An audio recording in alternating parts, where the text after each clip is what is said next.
मंत्री साहेबांना एक डॉकेट करून तिथं मी दिलेली आहे। आज भेट घेण्याचं कारण म्हणजे मी माझा लढा कसा लढतोय आणि मी एकटा लढतोय असं नाही। अनेक अजितदादा प्रेमी कार्यकर्ते पदाधिकारी या पक्षातले त्या पक्षातले त्याच्याचबरोबर महाराष्ट्राची जनता आणि सोशल मीडियावर सामान्य लोक जे व्यक्त होतात आणि सगळ्यात महत्त्वाचं मीडियाचं सुद्धा या गोष्टीला एक बॅकअप आहे, एक सपोर्ट आहे की दादांना न्याय मिळाला पाहिजे। त्यामुळे सगळे रिसर्च पेपर आणि जे काही माहिती माझ्याकडे आलेली आहे ती पूर्ण माहिती त्यांना तिथं मी दिलेली आणि त्यांना विनंती केलेली आहे की महाराष्ट्र एक मोठं राज्य आणि त्याचे मुख्यमंत्री हे फार मोठे नेते त्या ठिकाणी असतात आणि देशामध्ये सुद्धा त्यांचीच सरकार असल्यामुळे आपण सुद्धा होम मिनिस्टर साहेब असतील, प्रधानमंत्री साहेब असतील आणि जे योग्य असे जे कोणी तिथं असणारे मंत्री नेते आहेत त्यांच्याशी थोडासा पाठपुरावा करून याच्यामध्ये पारदर्शकता या इन्क्वायरीमध्ये यावी यासाठी प्रयत्न करावे आणि त्यासाठी त्यांनी सकारात्मक भूमिका त्या ठिकाणी व्यक्त केली। माझ्याकडनं काही अजून डॉक्युमेंट आणि काही पत्र त्यांनी मागितलेले आहेत, जे डॉक्युमेंट आणि पत्र घेऊन ते नक्कीच उद्या जाऊन या देशाचे जे गृहमंत्री आहेत त्यांच्यापुढे ते मांडतील असं त्यांनी त्या ठिकाणी सांगितलेलं आहे। त्याच्याचबरोबर मी अजून एक विनंती ही मुख्यमंत्री साहेबांना केलेली आहे, ती म्हणजे अजितदादा ज्या बंगल्यामध्ये गेले 20-22 वर्ष राहत होते म्हणजे देवगिरी बंगला, तिथं दादांचं एक स्मारक असावं। महाराष्ट्रातून जे काही लोक मुंबईमध्ये येतील, विधान भवन बघतील, मंत्रालय बघतील आणि त्याच्याचबरोबर दादाप्रेमी असल्यामुळे दादांचं एक स्मारक हे देवगिरी बंगल्यावर असावं अशी विनंती त्या ठिकाणी मी केली। त्याच्याचबरोबर विधिमंडळाच्या आवारात अजितदादांचं एक स्मारक असावं याबद्दलची घोषणापेक्षा एक इच्छा ही विधानसभेचे जे अध्यक्ष आहेत त्यांनी तिथं केली, ती खूप चांगली विनंती आहे, नाहीतर चांगली इच्छा आहे। त्याला पाठबळ देत आपण सुद्धा त्या स्मारकाला या विधिमंडळामध्ये त्या ठिकाणी तिथं परवानगी द्यावी, नाहीतर त्याला निधी द्यावा, नाहीतर त्याच्यासाठी पाठपुरावा करावा अशी विनंती केली। बारामती विमानतळाला अत्याधुनिक करण्यासाठी नाईट लँडिंग व्हावी यासाठी मोठ्या प्रमाणात फंड हा दादांनी मंजूर केला होता आणि मग आता तो फंड तिथं देऊन ते अत्याधुनिक ते विमानतळ करून नाईट लँडिंगची त्याला परवानगी देऊन त्या विमानतळाचं नाव हे अजितदादांच्या नावाने ठेवावं अशी विनंती तिथं आम्ही केली। त्याच्याचबरोबर पुणे रिंग रोड ज्याच्यासाठी दादांनी सुद्धा मोठ्या प्रमाणात पाठपुरावा केला होता आणि त्या रिंग रोडचा फायदा हा पुण्यातल्या व महाराष्ट्रातल्या अनेक लोकांना त्या ठिकाणी होऊ शकतो। त्यामुळे पुणे रिंग रोडचं नाव सुद्धा दादांच्या नावाने असावं अशी विनंती तिथं केलेली आहे। तळेगाव चाकण शिक्रापूर जो एलिव्हेटेड रस्ता आहे त्याला सुद्धा दादांचं नाव द्यावं, कारण का पुणे या जिल्ह्याचे अनेक वर्ष आणि अनेक वेळा पालकमंत्री जर कोण राहिलेले आहेत ते अजितदादा त्या ठिकाणी राहिलेले आहेत आणि या सगळ्या इन्फ्रास्ट्रक्चरसाठी त्यांनी तिथं पाठपुरावा केला होता। पुणे शिरूर एलिव्हेटेड रस्ता हा रस्ता काही दिवसांपूर्वी आपण बघितला असेल की गडकरी साहेबांनी सुद्धा या गोष्टीचं त्या ठिकाणी त्यांनी रेफरन्स घेतला होता, नाहीतर त्यांनी भाषणामध्ये उल्लेख केला होता। त्यामुळे याला सुद्धा नाव दादांच्या नावाने असावं असं मी विनंती केली। आणि शेवट त्या विमानामध्ये जे इतर लोक होते ज्याच्यामध्ये तुम्ही बघितलं असेल की त्यांचे सिक्युरिटीचे जे तिथं अधिकारी होते जाधव, त्यांचा त्याच्यामध्ये मृत्यू झाला। त्यांच्या पत्नी या ठाणे महानगरपालिकेमध्ये कॉन्ट्रॅक्टवर आहेत, त्यांना परमनंट करता यावं अशी विनंती तिथं केली। त्यांच्या मुलांची शिक्षणाची जबाबदारी आम्ही घेतली आहे, पण एखाद्या महानगरपालिकेमध्ये एखाद्या व्यक्तीला परमनंट करायचं असेल तर सीएमचं एक वजन त्याच्या पाठीमागे असेल तर नक्कीच त्याचा फायदा तिथं लगेच नियुक्ती देण्यासाठी होऊ शकतो। त्याच्याचबरोबर जे माळी परिवार आहे त्यांची जी मुलगी होती, ज्या फ्लाईट अटेंडंट होत्या, त्यांचा मृत्यू त्या विमान अपघातामध्ये झाला। त्यांच्या मुलाला कॉन्ट्रॅक्टवर नोकरी देण्यासाठी आम्हाला काही प्रमाणात यश आलं असलं तरी त्याला अजून जास्त पगार, कारण का त्या माळीताईचा पगार हा खूप जास्त होता, त्याच्यावर त्यांचं घर चालायचं, असं जास्त पगाराची आणि परमनंट नोकरी त्यांच्या बंधूंना माळी परिवाराला त्या ठिकाणी मिळावी अशी विनंती तिथं केली। त्याच्याबरोबर को पायलट ज्या पाठक होत्या यांची एक व्यक्तिगत इच्छा आहे, ती मला इथं बोलून दाखवता येणार नाही, पण दिल्ली सरकारशी बोलून तिथं असणाऱ्या मुख्यमंत्र्यांशी बोलून त्या पाठक परिवाराची ती इच्छा तिथं पूर्ण होऊ शकते आणि त्यासाठी सुद्धा पाठपुरावा तिथं आपण करावा अशी विनंती आम्ही या ठिकाणी मुख्यमंत्री साहेबांना तिथं केलेली आहे आणि पारदर्शक पद्धतीने ही एन्क्वायरी व्हावी असंही तिथं मी बोललेलो आहे. त्याच्याचबरोबर शेवटचा आणि महत्त्वाचा मुद्दा FIR बद्दल मी मुख्यमंत्री साहेबांची आणि होम मिनिस्टर साहेब देवेंद्र फडणवीस साहेबांशी तिथं बोलल्यानंतर त्यांनी त्याच्यावर खूप डिटेलमध्ये आमची चर्चा झाली. चर्चा झाल्यानंतर त्यांनी मला सांगितलं की जे या विभागाचे प्रमुख अधिकारी आहेत त्यांच्याकडनं काही टेक्निकल गोष्टी मी समजून घेऊन त्याच्या बाबतीत नक्कीच काय आपल्याला करता येईल याच्यासाठी मी प्रयत्न करेल असा शब्द हा मुख्यमंत्री साहेबांनी इथं आम्हाला दिलेला आहे, मला दिलेला आहे. त्यामुळे मी अशी आशा करतो की या बाबतीत पारदर्शक कुठेतरी एन्क्वायरी तिथं व्हावी. त्याच्याचबरोबर DGCA बद्दल मला शंका आहेत. तिथं असणारे काही अधिकारी आणि VSR या कंपनी चं लागेबंद असल्यामुळे VSRला वाचवण्याचा प्रयत्न हा तिथं कुठंतरी हा DGCAच्या अधिकाऱ्यांकडनं होऊ शकतो.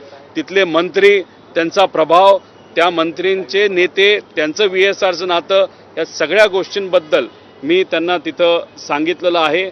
ॲरो जी कंपनी आहे ज्याच्या माध्यमातून हे विमान VSRचं देण्यात आलं त्याच्याबद्दल पण बोललो. असे बरेच डिटेलमध्ये 20 मिनटं तरी आमची चर्चा तिथं झालेली आहे. अपेक्षा करूया याच्यातून काय ना काहीतरी त्या ठिकाणी मार्ग निघेल आणि त्यांना असंही मी बोललेलो आहे आम्ही आमचा लढा हा कुठेही राजकीय न करता सामाजिक दृष्टिकोनातून दादांना न्याय देण्यासाठी असाच आम्ही पुढं त्या ठिकाणी घेत जाऊ.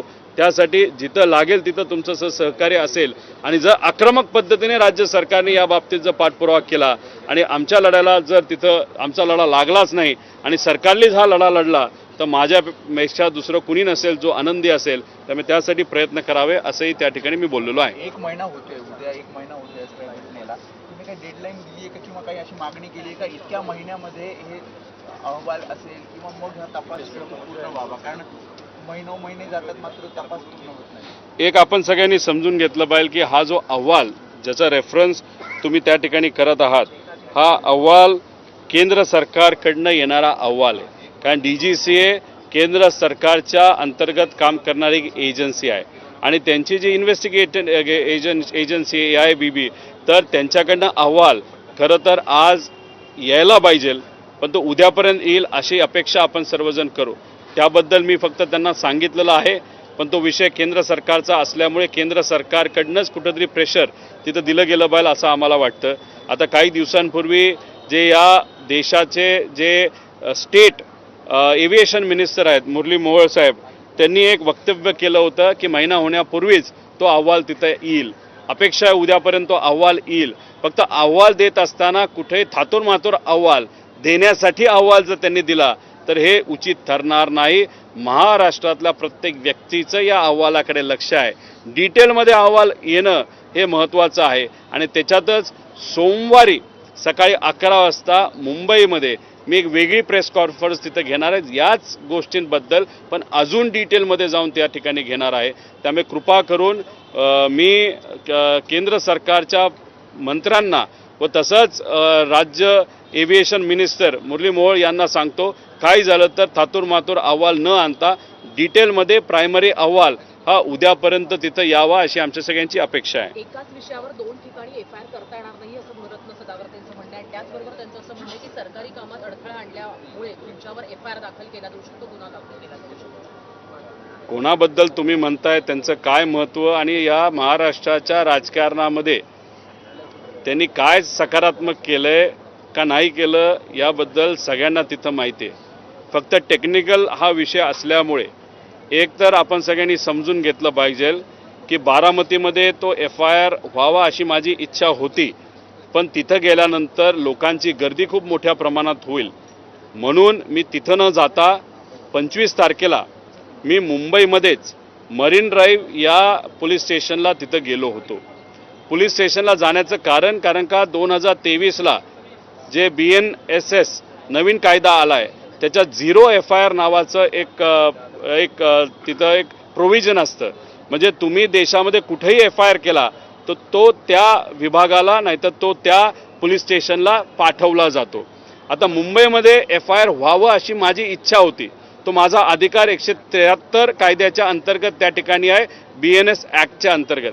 पण तिथं माझा अधिकार मला तिथं वापरण्याचा तिथं संधी ही पोलीस प्रशासनाकडनं दिली नाही. खालच्या लेवलचे जे अधिकारी PI आणि सिनियर PI यांनी माझं स्टेटमेंट टाईप करायला घ्यायला सुरुवात केली होती, पण त्यात वरचा एक मोठा अधिकारी येऊन त्यांनी ती प्रक्रिया थांबवली. आता एक गोष्ट समजून घेतली पाहिजे, माझा जो FIR होता तो तिथं झाला नाही, पण माझं जे डॉक्युमेंट होतं ते डॉक्युमेंट त्यांनी सांगितलं आम्ही CIDला पाठवलेलं आहे. त्यामुळे FIR तो तिथं झालाच नव्हता. मग साहजिकच आपण प्रयत्न करणारी माणसं असल्यामुळे बारामतीला जाऊन जिथं ती घटना घडली तिथं परत एकदा FIR करण्याचा मी प्रयत्न केला. तिथे तो स्वीकारला गेला नाही आणि तो स्वीकारला न गेल्यानंतर मी परत एक प्रयत्न तिसरा केला, तो म्हणजे CIDमध्ये सुद्धा जो इन्व्हेस्टिगेशन ऑफिसर आहे तो ते SP लेवलचा असल्यामुळे तो 100% FIR करू शकतो, पण त्यांनी सुद्धा तो FIR तिथं केला नाही. म्हणून 180 कलमाच्या अंतर्गत मी माझं स्टेटमेंट तिथं दिलेलं आहे. पण एक गोष्ट आपण सर्वांनी समजून घेतली पाहिजे की सुप्रीम कोर्टाने अधिकार दिलेला आहे. अशा 2 सुप्रीम कोर्टामध्ये केसेस झाल्या होत्या. एक केस जर कॉग्निझेबल ऑफेन्स असेल तर म्हणजे दखलपात्र ऑफेन्स असेल तर जो दादांच्या बाबतीतला आहे 100% दखलपात्र आहे, कारण तो ॲक्सिडेंट झाला आहे, त्याच्यामध्ये 5 जणांचा मृत्यू झाला आहे. तर तसं जर असेल तर आपल्याला FIR कधीसुद्धा करता येते आणि कुणीही जाऊन तो FIR करू शकतं. फक्त परिवारातला एक व्यक्ती नाही, कुणीही जाऊन करू शकतं. हा आमचा अधिकार आहे आणि ड्युटी पोलिसांची आहे तो स्वीकारणं. दुसरं जे एक सांगितलं जातं की ॲक्सिडेंटल डेथ रिपोर्ट झाल्यानंतर त्याच्यावर जर इन्व्हेस्टिगेशन सुरू झालं असेल तर मग आपल्याला FIR करता येत नाही. तसं नाही. सुप्रीम कोर्टाने त्या बाबतीत सुद्धा एक निर्णय तिथं दिलेला आहे आणि त्या निर्णयामध्ये सांगितलं आहे की ॲक्सिडेंटल डेथ रिपोर्ट झाल्यानंतर इन्व्हेस्टिगेशन सुरू असलं तरी आपल्याला FIR करता येतो. म्हणजे सुप्रीम कोर्टाने आम्हाला अधिकार दिला आहे. MNSS जो WSS जो कायदा आहे त्याच्या अंतर्गत आम्हाला त्या ठिकाणी अधिकार आहे, पण तो अधिकार आम्हाला दुर्दैवाने या महाराष्ट्रामध्ये एका मराठी नेता, मराठी माणूस आणि एक मोठा नेता तिथं जाऊन सुद्धा त्या बाबतीतला त्यांचा FIR आम्हाला करता येत नाही. फार दुर्दैवी गोष्ट आहे. दादा, काल सुनेत्रा पवार यांची राष्ट्रीय अध्यक्ष म्हणून त्यांच्या पक्षाकडनं घोषणा त्यांची निवड करण्यात आली, परंतु त्या सगळ्या निवड प्रक्रियेनंतर एक पत्रकार परिषद झाली. त्या पत्रकार परिषदेमध्ये स्वतः सुनेत्रा पवार ज्या त्यांच्या राष्ट्रीय अध्यक्ष झाल्या नवनिर्वाचित त्यांना बोलू नाही दिलं. प्रफुल्ल पटेल, सुनील तटकरे यांनी ही पत्रकार परिषद आटोपून घेतली. कशा पद्धतीची कुजबूज त्यांच्या नेत्यांकडनं सुद्धा या पत्रकार परिषदेमध्ये करण्यात आलेली आहे.